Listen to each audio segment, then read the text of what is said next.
అనే పిలుపుకు శ్రీకారం చుట్టండి. పొందండి ఉచిత మొదటి కన్సల్టేషన్, మొదటి స్కాన్. సంప్రదించండి 8880747474. 14 కంటే ముందు పొంగులేటి శ్రీనివాసరెడ్డి తెలంగాణ ప్రజలకు తెలియని వ్యక్తి. ఆటోమేటిక్గా 2014 వైసీపీ నుంచి ఎంపీగా గెలిచారు. తదనంతరము 3 ఎమ్మెల్యేలతోటి బీఆర్ఎస్ తీర్థముచ్చుకున్నారు. తర్వాత పరిణామాలు అంటే నిజంగా ముందుగా కేసీఆర్ మీకు చాలా అనుకూలంగా అందుబాటులో ఉండేసేసి చాలా ప్రసంగాలు చేశారు. కానీ తదనంతరం 2018 వచ్చేసరికి 3 ఎమ్మెల్యేలు కాదు కదా, పొంగులేటి శ్రీనివాసరెడ్డికి కూడా టికెట్ ఇవ్వలేదు. ఏమై ఉండొచ్చు ఈ గ్యాప్లో? అంటే నేను సమర్థుడిని కాదు అని నాకు టికెట్ ఇచ్చి ఉండకపోవచ్చు కదా.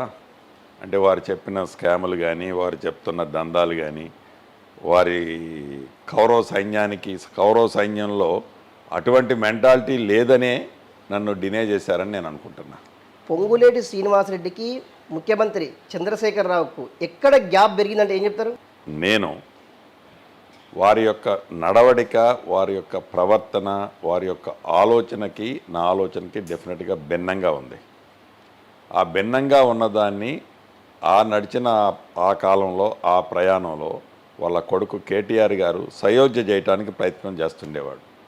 ఈ సయోధ్య చేసే దాంట్లో తను సక్సెస్ కాలేకపోయాడు, నేను ఎగ్జిట్ అయిపోయాను. అంటే ఎలాంటి సయోధ్య ఉండొచ్చు? సయోధ్య అంటే వేరే సయోధ్య శ్రీనివాసరెడ్డి దగ్గర ఉండే సయోధ్య ఏముండదు. గౌరవం, నమ్ముకున్న వాళ్ళని కాపాడుకోవటం. ఈ కాపాడుకునే దాంట్లో ఏదన్నా మాట ఒకటి చెప్పి కార్యక్రమం ఒకటి చేతల్లో ఒకటి చేస్తే డెఫినెట్గా డిఫర్ అవుతాను, అది ఎంత పెద్దోడైనా కూడా. తెలంగాణ తెచ్చింది కేసీఆర్, ఇచ్చింది కాంగ్రెస్. కానీ తెలంగాణ గుండెల్లో గూడు కట్టుకున్నటువంటి కేసీఆర్ని గద్దె దించడానికి పొంగులేటి సామర్థ్యం సరిపోతుందా? అంటే తెలంగాణ తెచ్చింది అంటే ఒక ఈక 2 ఈకలు ఊకితే తెలంగాణ వచ్చిందా? లేదు. దీక్షలో కూర్చున్నానని చెప్పి ఖమ్మంలో అర్ధరాత్రి పూట నిమ్మరసం తాగి దీక్షను విరవింపజేసి మళ్ళీ ఉవ్వెత్తిన విద్యార్థులు తనని అటాక్ చేస్తారని భయపడి నేను దీక్ష విరవింపజేయలేదు అని చెప్తే వచ్చిందా? లేకపోతే చావు నోట్లో దాకా పోయి బయటికి వస్తే వచ్చిందా తెలంగాణ రాష్ట్రం? కేవలం తెలంగాణ రాష్ట్రం ఆనాడు శ్రీమతి సోనియా గాంధీ గారు, కాంగ్రెస్ పార్టీ ఒక బ్రాడ్ మైండ్తో ఈ తెలంగాణ రాష్ట్రం అనే అంశము ఈనాటిది కాదు. ఈ కేసీఆర్ అనేవాళ్ళు తెలంగాణలో తొలి విడత ఉద్యమంతో పోలిస్తే మళ్ళీ విడత ఉద్యమంలో ఇతని అన్ని జిమిక్స్, ఈ జిమిక్స్తో నేను చేశానని ఓనర్షిప్ తీసుకోవాలని ప్రయత్నం చేశాడు. ఈ జిమిక్స్ కంటే కూడా ఆ నోటి నుంచి వస్తుందే ఆ మాట, అబద్ధాల మాట, దగాకోరు మాట, మోసపూరితమైన మాట, ఆ మాటలు నమ్మి తననికి యాక్సెప్టెన్సీ వచ్చింది. పద్దాకా నమ్ముతారండి మాటలు. ఒక్కసారి నమ్ముతారు, 2 సార్లు నమ్ముతారు, 2 సార్లు నమ్మటం అయిపోయింది. మళ్ళీ 3వసారి ఆడ నమ్ముతారు? నమ్మే ప్రసక్తే లేదు. ఏదైతే నేను తెలంగాణ తెచ్చుకుంటున్నానని చెప్పినవాడు అసలు అది అసెంబ్లీ సాక్షిగా ఆన్ రికార్డ్ తెలంగాణ రాష్ట్రం కేవలం శ్రీమతి సోనియా గాంధీ గారి యాక్సెప్టెన్సీతోనే మనకి తెలంగాణ రాష్ట్రం వచ్చిందని అసెంబ్లీ సాక్షిగా మాట్లాడిన పెద్ద మనిషి ఎన్నికల టైం వచ్చేసరికి మైక్ ముందు పోయేసరికి ఏదో గత్తరొచ్చిన వాళ్ళలాగా అసలు సోనియా గాంధీ ఎవరు, రాహుల్ గాంధీ ఎవరు 75 సంవత్సరాల కాంగ్రెస్ పార్టీ ఎప్పుడు తెలంగాణ కోసం కొట్లాడుతున్నటువంటి చాలా మంది ముఖ్యమంత్రి తెలంగాణకు సంబంధించిన ఉన్నారు. కేసీఆర్ ఉద్యమం చేసి కానివ్వండి, కేసీఆర్ దీక్ష చేసేవాడిని అందులోనే పరిగణన తీసుకొని తెలంగాణ ఇచ్చారనేసి బాగా కామెంట్ చేస్తుండ్రు. ఒక పండు తయారు కావాలంటే ఆ పండు తయారు కావడానికి పూత పూసిన దగ్గర నుంచి, పిందైన దగ్గర నుంచి, పచ్చికాయ అయిన దగ్గర నుంచి పండుగ మారుద్ది. ఆ తరుణం రావాలి. పువ్వు పూయటంతోనే నాకు పండు వచ్చిందని ఉబలాట పడద్దు. పండు వచ్చే టైంకి ఈ మాయల మరాఠీ అక్కడ చేరిండు. ఈ పండు నేనే కాంచింది అన్నాడు. ఈయన కాంచింది కాదు అది, దాని వెనక పెద్ద స్టోరీ ఉంది. ఆ స్టోరీని వదిలేసి ఆ ఓనర్షిప్ నాదంటే ఎట్లా? ముఖ్యమంత్రి కేసీఆర్ అంటే పొంగులేటికి ఎందుకు అంత కక్షని ఎందుకు అనుకుంటారు? లవ్ ఎక్కువ ఉందని అనుకోవచ్చు కదా. అలా కనిపిస్తుంది. లవ్ ఎక్కువ ఉంది అనుకోవచ్చు కదా. కొవ్వున్నోడికి లవ్ ఎక్కువ ఉంటుంది, ఆడ కొవ్వు ఎక్కువ ఉంది, ఆడ లవ్ ఎక్కువ ఉంది. ఎన్నికల నోటిఫికేషన్ వెలువడినప్పటి నుంచి ఇప్పటి వరకు ఓన్లీ ఐటీ అధికారులకు పొంగులేటి శ్రీనివాసరెడ్డి ఒక్కడు మాత్రమే కనిపిస్తున్నాడంటే ఏం చెప్తారు? ఇక్కడ ఒక్కటే కేసీఆర్ గారు ఆడమంటారు, బీజేపీ ఆడుతుంటుంది. బీజేపీ ఎవరితో ఆడాలని చెప్పి అడుగుద్ది కేసీఆర్ గారిని, కేసీఆర్ గారు చెప్తుంటారు. ఈనాడు మీకు కంటికి కొట్టొచ్చినట్టు కనిపిస్తుంది. మీకే కాదు, యావత్ తెలంగాణ ప్రజలకి, తెలంగాణ ఓటర్లకు కూడా ఈ వేదిక నుంచి చెప్తున్నాను. తెలంగాణ రాష్ట్రంలో కాంగ్రెస్ పార్టీ వస్తుంది, మేము చెబుతున్న అంకెలతో ప్రభుత్వం ప్రమాణ స్వీకారం చేయబోతుంది అనటానికి నిదర్శనం వరుసగా కాంగ్రెస్లో ఉండే టాల్ లీడర్లందరినీ వివిధ సెక్టార్లలో ఇరికించాలని, వివిధ సెక్టార్లు పెట్టి వాళ్ళ సంస్థలు పెట్టి భయపెట్టాలని ఏవైతే చూస్తున్నారో అది కేఎల్ఆర్ దగ్గర నుంచి మొదలెట్టి నిన్న జరిగిన మా వివేక్ వరకు జరిగింది. వెంకటస్వామి చెన్నూరు క్యాండిడేట్. ఇవన్నీ మీరు చూడండి ఒక్కసారి. దీనికి ఒక్కటే అనేక గతంలో చెప్పాను, ఏ చెట్టుకి పండ్లు ఉంటాయో ఆ చెట్టుకే రాళ్ళు వేస్తారని. కాంగ్రెస్ పార్టీ అధికారంలోకి వస్తుంది కాబట్టే ఈనాడు పాత కేసులు, కొత్త కేసులు అన్నీ గుర్తొస్తున్నాయి కాంగ్రెస్ పార్టీలో ఉన్న నాయకుల మీద, అభిమానుల మీద. ఐటీ అధికారులు సోదాలు రేపు చేస్తున్నారు అనేసి ముందు పొంగులేటి శ్రీనివాసరెడ్డికి తెలుస్తుంది. నిజంగా ఈ సమాచారం ముందు ఎట్లా తెలుస్తుంది శ్రీనివాసరెడ్డి గారు? దాంట్లో నాకు పెద్ద ఇన్ఫార్మర్లు ఉన్నారని మీరు అనుకుంటున్నారు. నాకేం అంత పెద్ద సీన్ లేదు. కానీ ఏవైతే సీక్వెన్సెస్ వాళ్ళు చేస్తూ వస్తున్నారో, ఏవైతే వాళ్ళ నడవడిక ఉందో, ఏదైతే వాళ్ళ యొక్క ప్రవర్తన, కేంద్ర రాష్ట్ర ప్రభుత్వాల ప్రవర్తన ఉందో, ఆ ప్రవర్తన పరంగా నేను ఆ రోజు మాట్లాడటం జరిగింది.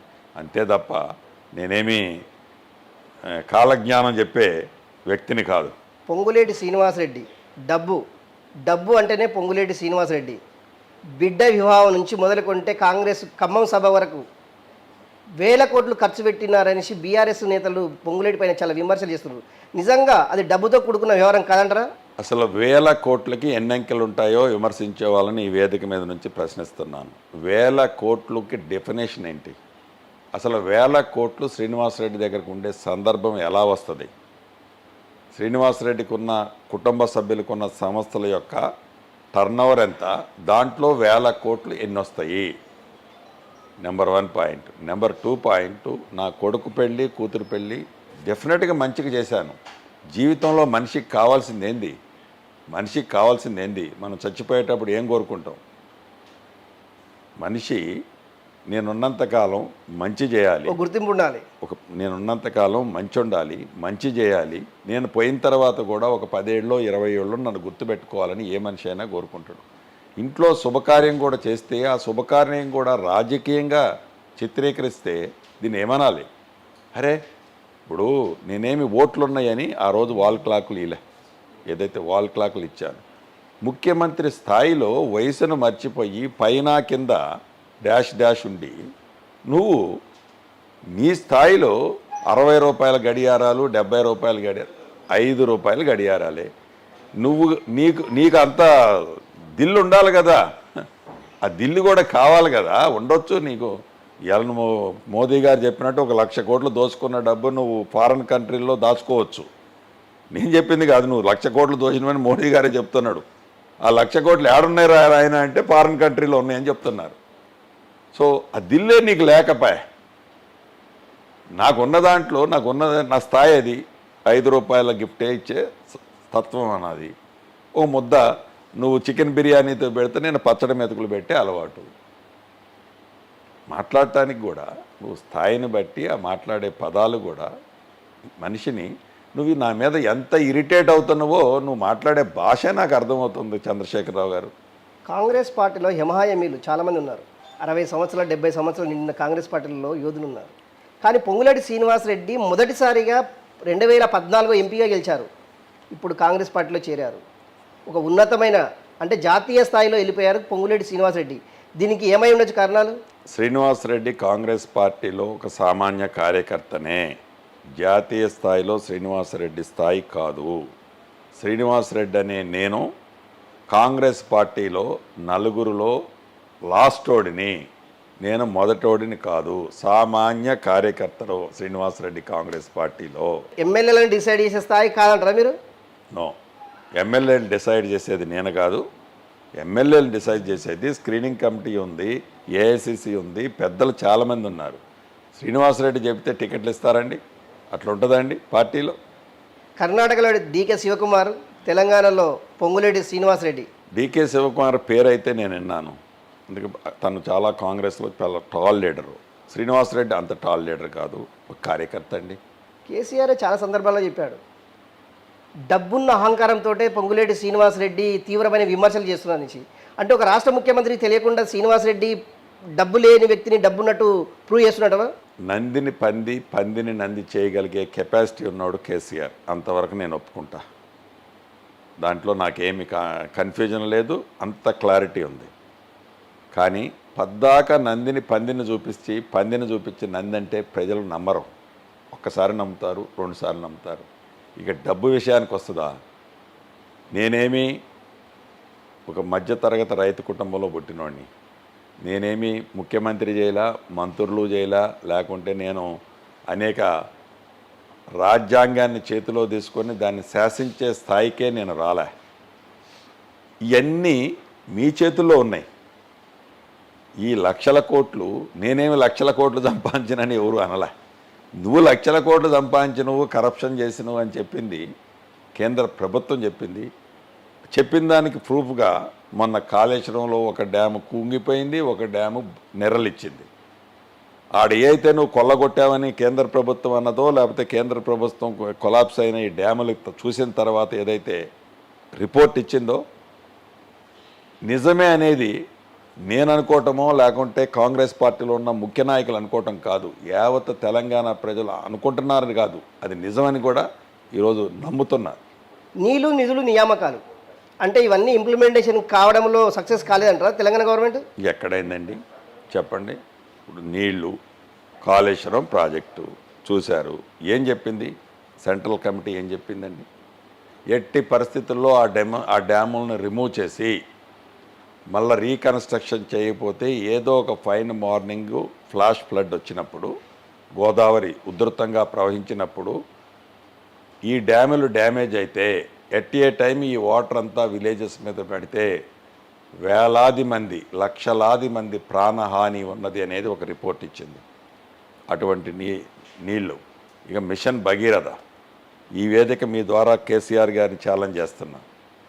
మీరు మిషన్ భగీరథ అని ఏదైతే 58,000 నుంచి 60,000 కోట్లు ఖర్చు పెట్టి మినరల్ వాటర్ లాంటి వాటర్ ఇస్తున్నామని చెబుతూ జబ్బలు జరుచుకుంటున్నారో, ఏ గ్రామములకు, ఏ నియోజకవర్గంలోనైనా మోర్ దాన్ 35 to 40% విలేజెస్ ఈనాటికి మంచినీళ్ళ కోసం తహతాలాడుతున్నారు. ఎందుకు మాట్లాడితే పవరు జనరేటర్ లేకుండా చేసినా, లేకుంటే ఏది చప్పుడు లేకుండా చేసినా, అది చేసినా ఇది చేసినా అంటాడు కదా. మీరు ఇవాళ ఏ నియోజకవర్గంలో కొన్ని గ్రామాలకు వెళ్తే మాకు ప్యూరిఫై చేయడానికి వాటర్ ట్రీట్మెంట్ ప్లాంట్లు కావాలని అడుగుతున్నారు. మీలో చిత్తశుద్ధిగా మీరు అది చేసి ఉంటే ఎందుకు అడుగుతున్నారండి? వాటర్ గురించి చూస్తే ఇక నిధులు, ధనిక రాష్ట్రాన్ని 5.5 లక్షల కోట్లు అప్పు చేసిన ప్రబుద్ధుడు నువ్వు. నిధుల గురించా? ఫర్ క్యాపిటల్ 3,17,000 అని చెప్తున్నారు రాష్ట్ర ప్రభుత్వం. ఇప్పుడు ఇవన్నీ కూడా ఆర్టిఫిషియల్ హైప్ చేసాయి. అప్పున్న మాట నిజమా కాదా? ఎవడన్నా నీ అప్పు ఎంత, నీ నీ దగ్గర ఉన్న నెట్ ఎంత అని చూస్తాడు. అప్పు ఎక్కువ ఉందా, నెట్ ఎక్కువ ఉందా? పర్ క్యాపిటల్ పనికిరాని సొల్లు మాటలు వినడానికి చెప్పుకోవడానికి పనికి వస్తాయి. అప్పు కట్టలేని పరిస్థితిలో తీసుకొస్తున్నావు ఈ రాష్ట్రాన్ని, కేవలం దోచుకోవటానికి, లేకుంటే కేసీఆర్ అనే ఒక బొమ్మ ప్రజలకు చూపించడం కోసం. పొంగులేటి శ్రీనివాసరెడ్డి ఆర్టిఫిషియల్ భూమా, ఇది రియల్ భూమ్ అంటే ఏం చెప్తారు? 3వ తారీఖు తర్వాత ప్రజలు చెప్తారు కదండి. 3వ తారీఖు నాడు చెప్తారు ఆర్టిఫిషియల్ భూమా, రియల్ భూమా అని.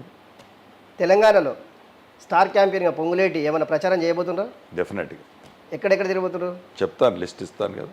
ఖమ్మంలో ఇప్పటి వరకు ఏ కాన్ఫరెన్స్లో మీరు పర్యటించారు?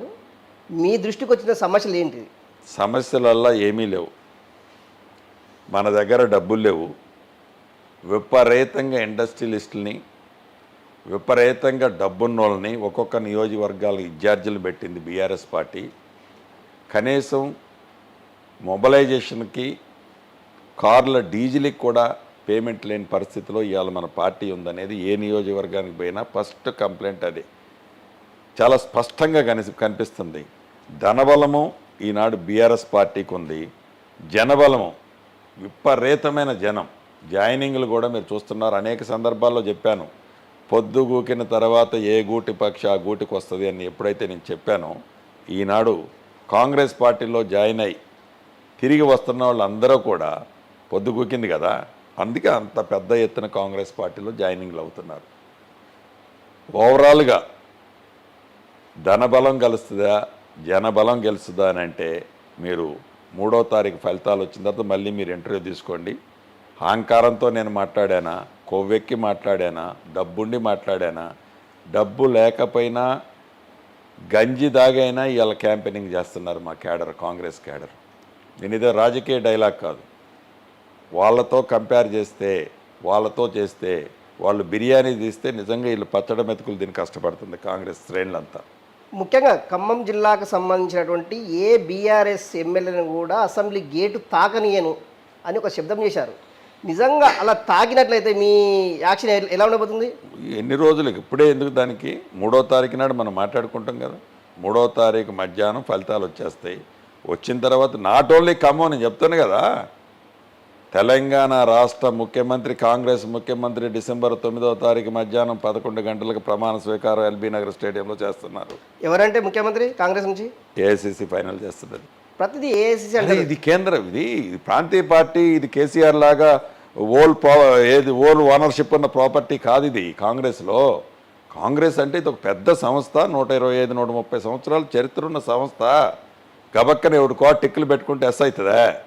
నో, అట్లా ఉండదు. ఈ సంస్థలో ఎవరినైనా చేయొచ్చు ముఖ్యమంత్రిని.